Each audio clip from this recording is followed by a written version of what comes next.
Եվ ամենադաժան բանը, որ կարող եմ ասել, որ նույնիսկ երբ որ պատերազմով սպառնում են, ամենադաժան բանը, որ հայ ժողովուրդի հետ կարող է տեղի ունենալ, ներկա իշխանությամբ կրկին պատերազմի մեջ մտնելն է, որովհետև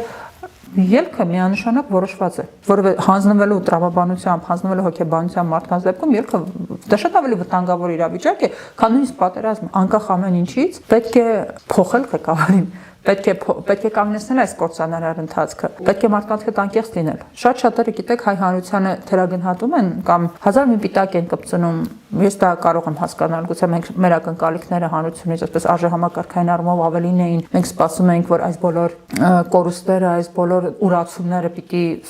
ջիղ արթնացնեին եւ մենք դա չհանդուրժեինք, բայց հետեւողական հանրությանը բերել հասցրել են այս վիճակին։ Բայց ես կարծում եմ, որ մեր հանրությունը ունի մի շատ կարևոր հատկություն, եթե դու իրեն տալիս ես արդարություն, այսինքն դու խոսում ես իր հետ անկեղծ եւ ցույց ես տալիս, որ այո դժվար է լինելու, այո ծանր է լինելու, այո շատ զրկանքներ են ունենալու, շատ կորուստների պիտի պատրաստ լինենք։ Իսկ դա այն միակ ճանապարհն է, որը մեզ մնացել է, եթե որպես պետություն ուզում ենք գոյություն ունենալ։ Բայց երբ որ հանրությանը դու ցույց ես տալիս, որ դա բոլորի համար է, չկան արտոնյալներ եւ այդ բոլոր դժվարությունները